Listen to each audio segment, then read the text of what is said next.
Hi guys welcome to Hamel channels. இன்னைக்கு நம்ம என்ன பார்க்க போறோம்னா சுவையான கோபி மஞ்சூரியன் எப்படி பண்றதை நம்ம பார்க்க போறோம். வாங்க வீடியோக்குள்ள போகலாம். இதுக்கு நான் ஃபர்ஸ்ட் ஒரு முழு காலிஃப்ளவர் நான் எடுத்துக்கிட்டேன். இதை நான் இப்போ கட் பண்ண போறேன். ஸோ இந்த மேலே இருக்கிற லேயர் இந்த இது எல்லாமே நான் ரிமூவ் பண்ணிடுறேன். ஓகேங்களா?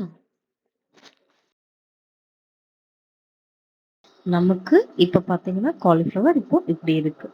ஸோ இதை நான் பார்ட் பார்ட்டாக எனக்கு ஏற்ற இந்த மாதிரி குட்டி சைஸில் நம்ம கட் பண்ணிக்கணும்.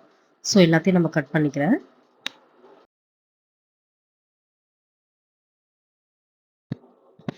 நம்ம இந்த இருக்கிற எல்லா காலிஃப்ளவரும் இந்த சைஸுக்கு நம்ம கட் பண்ணிக்கிட்டா போதும்.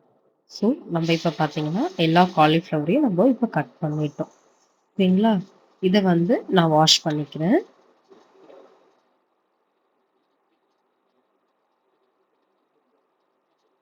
இதை நல்லா வாஷ் பண்ணிட்டு நம்ம என்ன பண்ண போறோம்னா ஒரு 2 மினிட்ஸ் இல்லை 3 மினிட்ஸ் பார்த்தீங்கன்னா நம்ம ஸ்டவ் ஆன் பண்ணி நம்ம இதை கொதிக்க விட போகிறோம். ஸோ அதில் அது நல்லது ஆக்சுவலாக. இப்போ ஃபுல்லாக ரெடி ஆயிருச்சு. இப்போ நான் இந்த சுடு தண்ணிலேருந்து இதை எடுத்துட்டேன். இப்போ நான் இதை தனியாக எடுத்து வச்சிடுறேன் காலிஃப்ளவரை. ஓகேங்களா? நெக்ஸ்ட் பார்த்தீங்கன்னா காலிஃப்ளவர் பகோடாக்கான மாவு ரெடி பண்ணலாம். அதுக்கு நான் ஃபர்ஸ்ட் என்ன பண்ணியிருக்கேன், ஒரு பாத்திரத்தில் கொஞ்சம் கார்ன்ஃப்ளவர் நான் ஆட் பண்ணுறேன். ஓகேங்களா? கார்ன்ஃப்ளவர் எனக்கு தேவையான அளவுக்கு நான் ஆட் பண்ணிட்டேன்.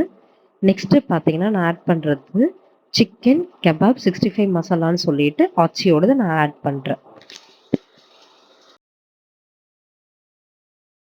நெக்ஸ்ட்டு பார்த்தீங்கன்னா கொஞ்சம் கரம் மசாலாவும் நான் இதில் ஆட் பண்ணுறேன். ஓகேங்களா? ஒரு 2 டேபிள் ஸ்பூன் கரம் மசாலா நம்ம ஆட் பண்ணால் போதும். அதுக்கு மேலே தேவையில்ல.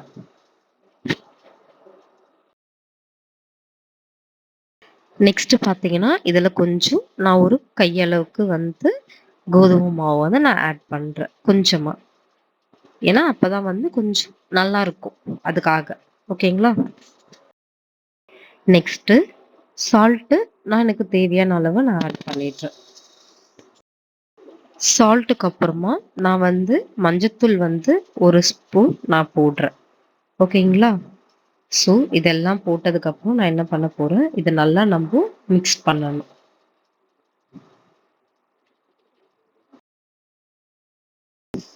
நல்லா மிக்ஸ் பண்ணதுக்கப்புறம் நான் இதில் தேவையான அளவு நான் தண்ணி ஊற்றிக்கிறேன். ஸோ நம்ம அந்த காலிஃப்ளவர் பக்கோடாக்கு ஏற்ற அளவுக்கு நம்ம என்ன பண்ணோம்னா தண்ணி நம்ம ஆட் பண்ணி இதை நான் மிக்ஸ் பண்ணிட்டேன் நல்லா. ஓகேங்களா?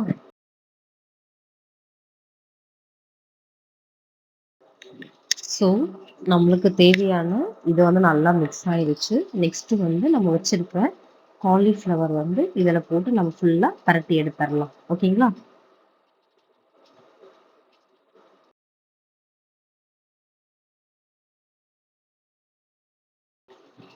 நமக்கு பார்த்தீங்கன்னா காலிஃப்ளவர் மசாலாவோட இந்த பக்கோட்டாக்கு ரெடி ஆயிடுச்சு. ஸோ இந்த அளவுக்கு இது வரணும். ஓகேங்களா? இப்போ நெக்ஸ்ட்டு நான் இதுக்கு தேவையான சாஸ் நான் ரெடி பண்ணுறேன். Tomato chilli sauce. நான் ஒரு 4 தக்காளி, ஒரு 5 பச்சை மிளகாய் நான் ஆட் பண்ணியிருக்கேன். ஸோ இதை போட்டு நான் மிக்சியில் அரைச்சி எடுத்துக்கிறேன். ஸோ இது பார்த்தீங்கன்னா நம்மளுக்கு ரெடி ஆயிடுச்சு. நெக்ஸ்ட்டு நம்ம இப்போ என்ன பண்ணலான்னா பக்கோட்டா நம்ம பண்ணிடலாம். ஸோ நான் வானல் நான் பற்ற வச்சுட்டு கொஞ்சம் இதுக்கு தேவையான அளவுக்கு பக்கோடா நம்ம ஃப்ரை பண்ணுற அளவுக்கு நம்ம எண்ணெய் ஊற்றிக்கணும். ஓகேங்களா? ஸோ நான் எனக்கு தேவையான அளவு எண்ணெய் ஊற்றிக்கிட்டேன்.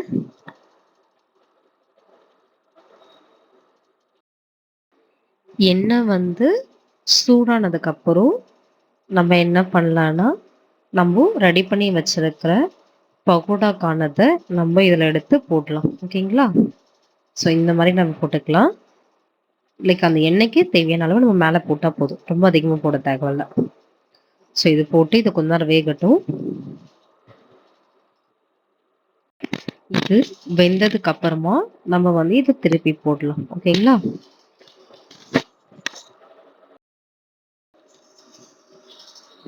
ஸோ இப்போ இது பார்த்தீங்கன்னா ஓரளவுக்கு வெந்துருச்சு. ஸோ நான் அதை எடுத்துடுறேன்.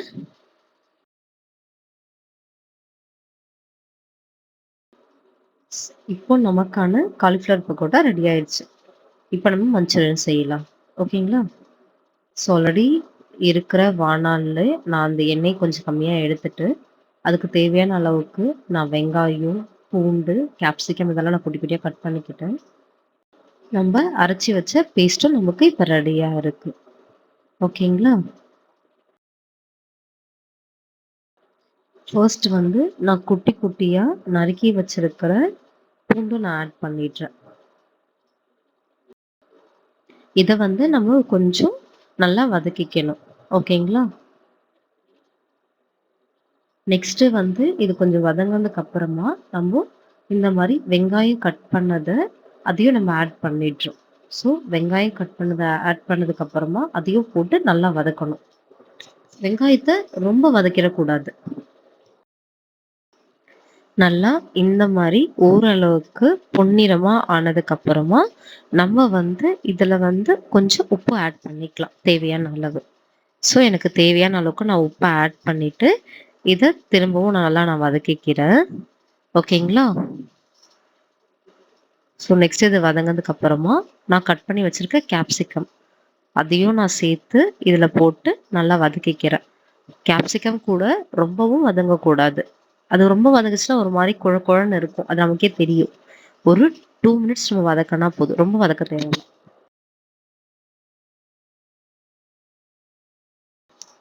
2 மினிட்ஸ் வதங்கதுக்கு அப்புறம் நம்ம அரைச்சு வச்சிருக்க தக்காளி, சில்லி பேஸ்ட் வந்து நம்ம இதுல ஆட் பண்ணி அத நல்லா மிக்ஸ் பண்ணிக்கலாம். ஓகேங்களா? அது பார்க்கும்போதே இந்த மாரி கலர்ல நமக்கு தெரியும். அது நல்லா அந்த பச்சை வாசனை போற அளவுக்கு நம்ம அத பண்ணணும். ஃப்ரை பண்ணணும்.